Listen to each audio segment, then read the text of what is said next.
आप सभी जानते हैं कि हाई स्कूल और सेकेंडरी के परिणाम घोषित हुए हैं और मुझे कहते हुए बहुत प्रसन्नता है कि जिस प्रकार शासकीय स्कूलों में क्वालिटी एजुकेशन पे हमारी सरकार जोर दे रही है, उसका परिणाम इस रिजल्ट में साफ दिखाई दे रहा है।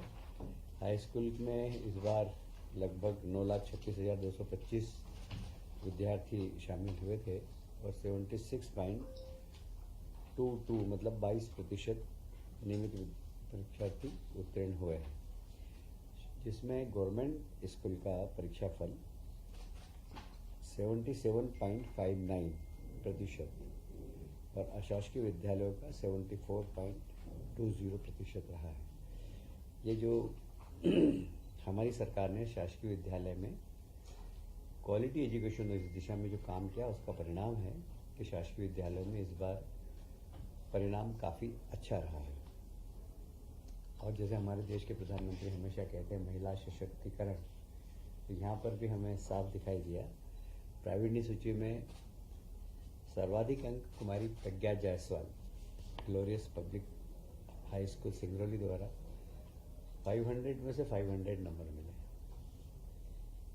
इस वर्ष नई शिक्षा नीति के अनुसार किसी भी विद्यार्थी को सप्लीमेंट्री नहीं दी गई, बल्कि नई शिक्षा नीति के अंतर्गत एक अवसर सभी परीक्षार्थियों को दिया जाएगा। जो पास हो गए वे भी यदि अपना परसेंटेज बढ़ाना चाहें, अपने आप को अपग्रेड करना चाहें, तो 1 महीने बाद परीक्षा दे सकते हैं। और जो पास नहीं हो सके वे यदि पास होना चाहे तो 1 महीने का अवसर है। 17 जून के आसपास फिर से परीक्षा होगी और वो बैठ सकेंगे। ये नई शिक्षा नीति के अंतर्गत विद्यार्थियों को एक अवसर और दिया गया है।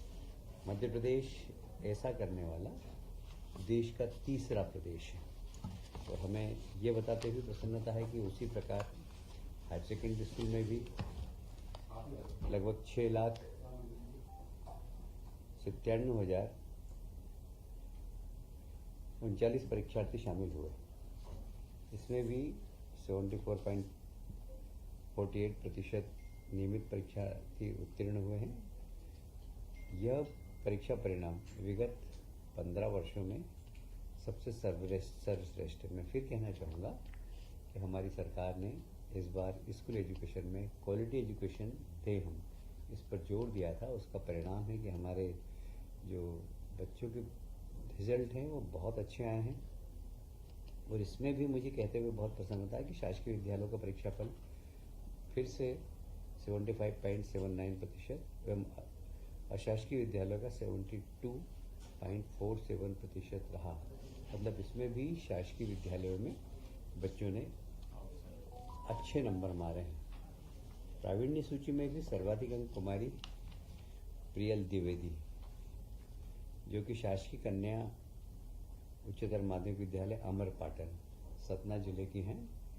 उन्होंने 500 में से 492 अंक प्राप्त किए हैं। इसमें फिर से मैं दोहराऊंगा कि इस नई शिक्षा नीति के अंतर्गत किसी को भी सप्लीमेंट्री नहीं दी गई है।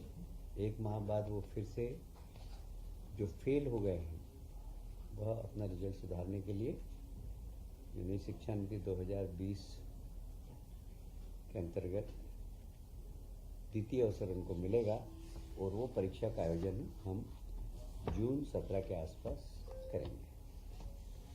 मुझे ये बताते हुए बहुत प्रसन्नता है कि गेहूं के उपार्जन में मध्य प्रदेश ने इस बार फिर से रिकॉर्ड तोड़ खरीदी की है।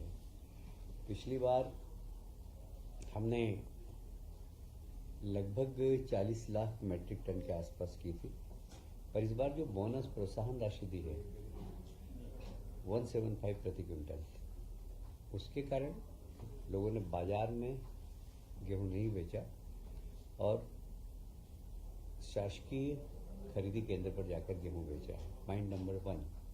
पॉइंट नंबर 2, हमारी जो सिंचाई योजनाओं का लाभ अब गांव-गांव तक पहुंच रहा, हमारा सिंचाई का रकबा बढ़ रहा है, उससे भी बहुत साफ स्पष्ट होता है कि गेहूं का उपार्जन इस बार बहुत अच्छा हुआ, खेती बहुत अच्छी हुई है और इसलिए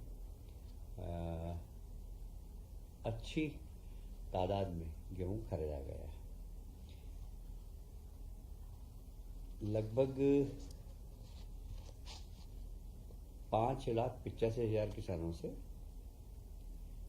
गत वर्ष 40 लाख मैट्रिक टन गेहूं का उपार्जन किया गया था। इस बार लगभग 8,76,000 से अधिक पंजीकृत किसानों से 15 मार्च से 5 मई की अवधि में किया गया है।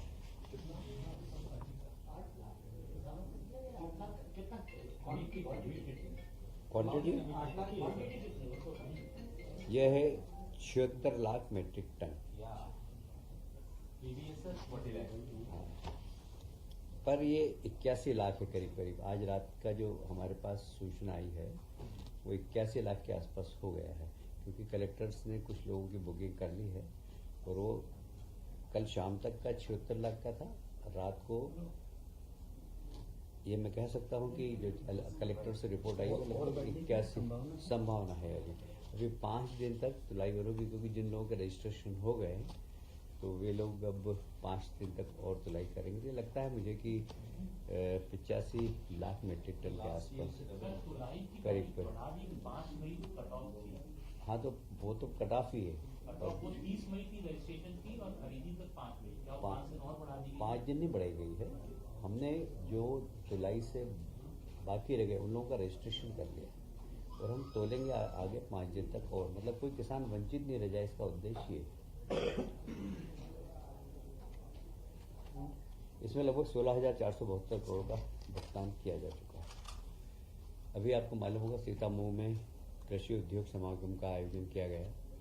आधुनिक खेती, प्राकृतिक खेती, ऑर्गेनिक खेती, इसके ऊपर बहुत फोकस करते हुए उन्नत बीज कैसा हो, उन्नत खाद का कैसे आप उपयोग करें, कैसे कम खाद से ज़्यादा उत्पादन करें, इन सब बातों को ध्यान में रखते हुए एग्जीबिशन भी थी, एक स्टॉल भी लगाए गए। एग्रीकल्चर के नए नए जो तरीके से जो लोग किसानों ने काम किया उनके सत्र भी रखे गए। उन सब किसानों ने अपने अपने अनुभव किसानों के साथ शेयर किए और इसी प्रकार के देखिए हमारा जो मुख्य जीडीपी हमारी जो बढ़ती है वो खेती से बढ़ती है और खेती अगर उन्नत होगी तो हमारी जीडीपी भी बढ़ेगी और इसलिए हमारी सरकार इसके ऊपर बहुत फोकस कर रही है और माननीय मुख्यमंत्री जी स्वयं रुचि लेकर इन सब स्थानों पर जाकर और किसानों से मिल रहे हैं, किसानों से राय ले रहे हैं, किसानों के किस प्रकार की उनको तकलीफ है उसका आकलन कर रहे हैं और सरकार उनको किस प्रकार मददगार साबित हो सकती है इसके लिए वो प्रयास भी कर रहे हैं। इसीलिए कल सीतामऊ में बहुत अच्छा प्रयोग किया गया। वहाँ किसान आए, किसानों ने एग्जीबिशन को देखा। जो उन्नत किसान है, जो अच्छा किसान है, ऑर्गेनिक जिन्होंने खेती करते हैं उन्होंने किस प्रकार ऑर्गेनिक खेती की है, जो प्राकृतिक खेती कर रहे हैं उन लोगों के भी वहाँ पर डेमोन्स्ट्रेशन हुए हैं और कम खाद से अधिक उत्पादन कैसे हो इसके ऊपर कुछ साइंटिस्ट के वहाँ पर उद्बोधन भी हुए हैं। यह अभी 2 और होंगे, एक नरसिंहपुर में और एक सतना में। यह माह जून में आयोजित होंगे। हमारा उद्देश्य किसानों की आय बढ़े। प्रधानमंत्री जी अनेक बार बोलते हैं कि किसानों की आय डबल होना चाहिए। इस दिशा में हमारी सरकार बहुत गंभीर है और कैसे फूड प्रोसेसिंग यूनिट के माध्यम से हम किसान के उत्पादन को और ज़्यादा से ज़्यादा मूल्य वृद्धि कर सकें, इस दिशा में हमारी सरकार काम कर रही है।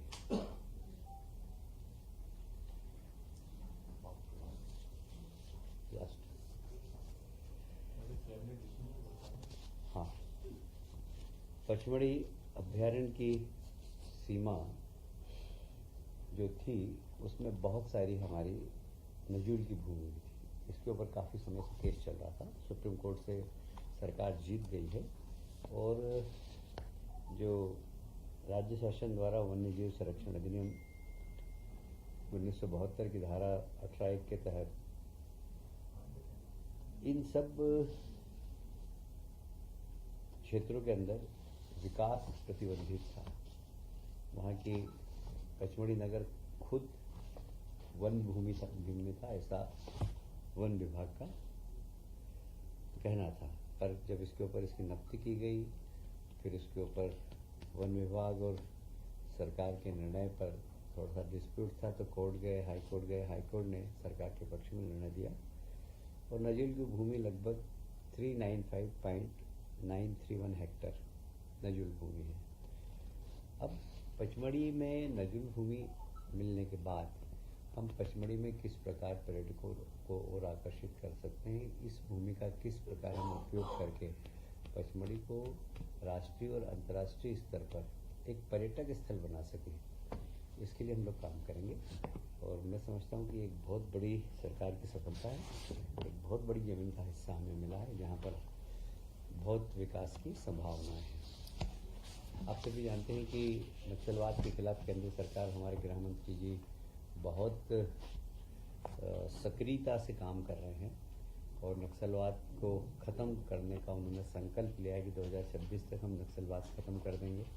और आप देख भी रहे हैं कि नक्सलवादियों का लगातार समर्पण हो रहा है। मैं अभी रायपुर गया था तो वहाँ के मुख्यमंत्री जी से मैंने भेंट की, तो कह रहे थे कि इतना संपर्क कर रहे हैं हमसे कि हम समर्पण करना चाहते हैं, मरना नहीं चाहते हैं, हमारे बच्चों का भविष्य बचाइए आप। तो अब दौड़ के समर्पण के लिए नक्सलवादी सरकार के पास खबर भिजवा रहे हैं। ये एक बहुत बड़ा सरकार के मूवमेंट का असर हुआ है। तो पर एक संभावना ये भी है कि कुछ लोग हमारे प्रदेश में, क्योंकि हमारे प्रदेश में भी नक्सलवाद नहीं है, तो ये 3 जिले हैं जो हमारे बालाघाट, मंडला और डिंडोरी, इसमें उनका आवागमन है, इसकी सूचना हमारे पास है। तो हम वहाँ पर वहाँ के गांव वासियों के बीच में से ही 850 ऐसे कार्यकर्ता हम खड़े कर रहे हैं जो कि वहाँ पर सरकार के लिए काम करें, गांव में कोई नक्सलवादी का मूवमेंट नहीं हो, इसके लिए सरकार को इन्फॉर्मेशन दे। इस दिशा में आज कैबिनेट ने 850 पदों का सृजन किया 1 साल के लिए और प्रति कार्यकर्ता को 25,000 रुपये मानदेय दिया जाएगा। ये नक्सलवाद को प्रति माह, तो लगभग इसमें 25 करोड़ का खर्चा आएगा 1 साल का। आज कैबिनेट ने इसकी स्वीकृति प्रदान की। हमारे नवगठित जिले हैं मऊगंज, मैहर और पांडुर्ना, इसमें खाद्य नागरिक आपूर्ति और उपभोक्ता संरक्षण विभाग के ऑफिस नहीं थे, इनके कार्यालय स्थापित करने की स्वीकृति दी है। इसके साथ ही नापतोल हेतु गठित नए जिले निवाड़ी, मैहर और पांडुर्ना में भी अलग से नापतोल विभाग के लिए कार्यालय गठित किए जाएंगे।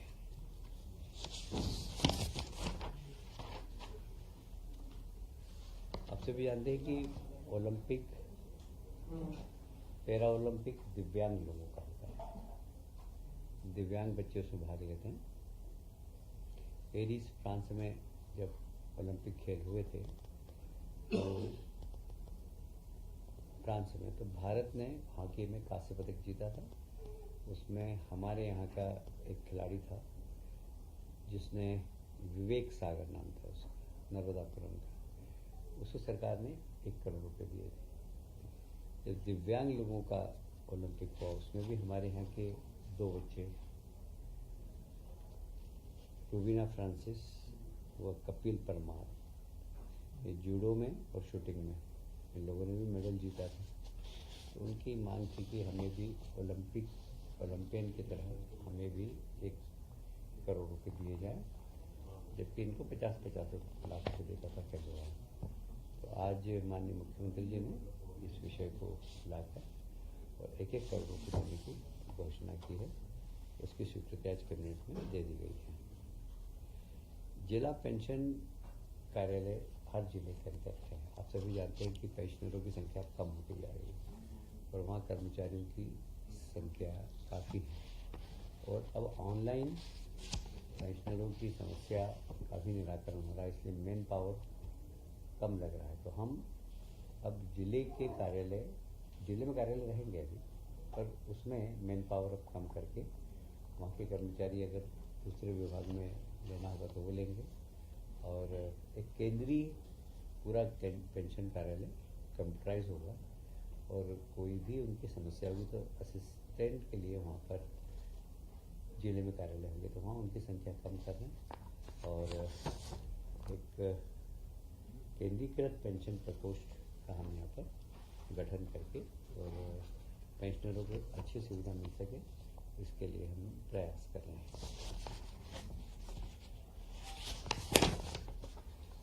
एक समाचार आप लोगों ने आज छापा ही है, हमारे गृह मंत्रालय ने कल मतलब 7 तारीख को मॉक ड्रिल करने का सारे देश में कुछ शहरों में निर्देश किया है। मध्य प्रदेश में भी 5 शहर, इंदौर, भोपाल, ग्वालियर, जबलपुर और सतना, ये 5 शहरों में हम मॉक ड्रिल करने वाले हैं। मॉक ड्रिल के भी SOP आई नहीं है, खाली मॉक ड्रिल की जो पुरानी तैयारी है, जैसे पहले हम होमगार्ड, हमारे सोशल ऑर्गेनाइजेशन, इन सब के साथ युद्ध के दौरान जो खतरे होते हैं उससे समाज को अवगत कराएंगे, और उसका मॉक ड्रिल के माध्यम से सायरन बजेगा, उस समय आपको क्या करना है, ये लोगों को शिक्षित करने का काम करेंगे। ये कल से प्रारंभ होगा। कल के लिए आज शाम को फिर से गृह मंत्रालय एक बैठक ले रहा है, उसमें SOP मिलेगी, उसमें किसकी भूमिका क्या होगी और क्या क्या हमें करना है, इसके बारे में मार्गदर्शन भारत सरकार का गृह मंत्रालय बैठक के माध्यम से शाम को देंगे, तो आपको शाम तक जानकारी मिल जाएगी। पर मॉक ड्रिल इन 5 नगरों में पहली बार प्रायोगिक रूप से होगा। वो सब अभी बताया ना, मैं भी सुबह से शाम नहीं, शाम को 4 बजे बाद होगा, जहाँ तक मेरी जानकारी।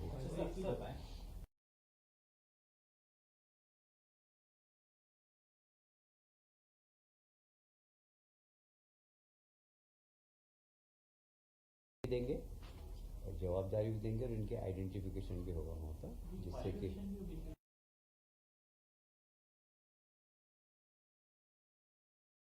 आज चर्चा नहीं हुई, पर सिर्फ 25,000 रुपये ये उसी गांव के होंगे। कोई आदिवासी में जरूरी नहीं, पर गांव में जो संख्या में जो व्यक्ति होगा उसी। अच्छा सर, एक क्वेश्चन था सर, लव जिहाद के बारे में काफ़ी चल रहा है मध्य प्रदेश में, इसमें कोई डिस्कशन हुआ है कैबिनेट में? आज इस विषय में कोई बात नहीं, बाकी अनऑफिशियल रूप से हम लोगों ने चर्चा की है, और ऐसा कोई विषय नहीं जिस पर बताया जाए, पर सरकार इस पर गंभीर है और कड़ी से कड़ी कार्रवाई की जाएगी। पंचमढ़ी को लेकर